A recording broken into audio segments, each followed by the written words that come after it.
Hello mga loves! Flex lang nako gahapon ganap. O di ba nagpunta po kami ng Kapatagan, another check-up naman kay Bibilik sa mga loves. Kasi nga ang ubo niya is hindi pa rin siya nawawala. Tapos nagpunta kami sa Kapatagan nung nag-check-up kami nung Friday at ang sabi i-admit daw, so hindi kami nag-pa-admit. So ngayon balik kami Saturday po ngayon, balik na naman kami. So punta kami kila Dr. Cruz kasi parisitahan ko siya ng gamot para makainom na mga labs kasi nakakatakot ang ubo. Kaya yan, for the biyahe na po kami. Si Lawrence lang po ang nag-drive. Kasama ko si Lawrence, si Mimi, si Bibiliksa. So kami lang apat.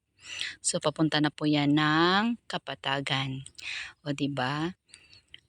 At ang dasal ko lang na sana maresitahan na siya ng gamot na magpapatanggal ng kanyang ubo mga labs. Kasi nagpapainom kami dito sa bahay, Ambroxol lang at saka amoxicillin, so hindi siya parang hindi siya yung dapat na gamot.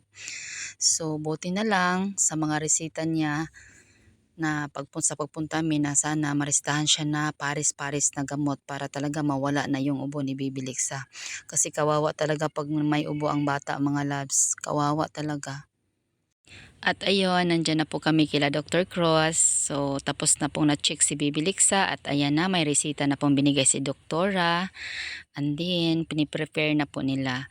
At ayan na, natapos na kami, nagpa-check up. So, ang dami kong gamot dala. Ang dami niyang gamot mga labs.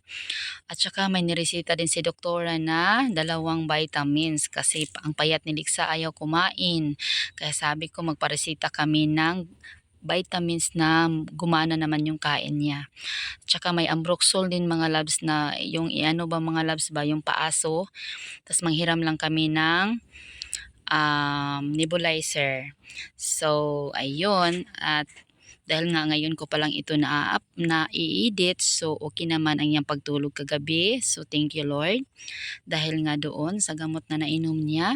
At salamat hindi na po siya nagmata kagabi, nagtulog na po siya. Kasi nung isang gabi hindi talaga nakatulog kasi ubo ng ubo. So Makati talaga ang dami na po niyang plema. Kaya ayan, pauwi na po kami niyan mga labs. So thank you so much na sa bahay na po kami magpapainom. Hindi po kami nagpainom doon sa kila Doktora Cruz. So dito na lang sa bahay kasi nga mahirap talaga painumin si Bibiliksa ng gamot. Diba kailangan pa namin maraming maghawak. So buti na lang may may sirens naman na pinadala. So yun na ang gamitin ko para madali na siyang painumin. O diba? So kailangan lang talaga mga labs check up talaga pag may mga sakit ang mga baby natin. So check up talaga para pares-pares po yung gamot, hindi yung bili-bili lang tayo. At ayan na po ang gamot niya. So hindi talaga mawawala diyan ang mga gamot. Ayan siya po. 'Di ba?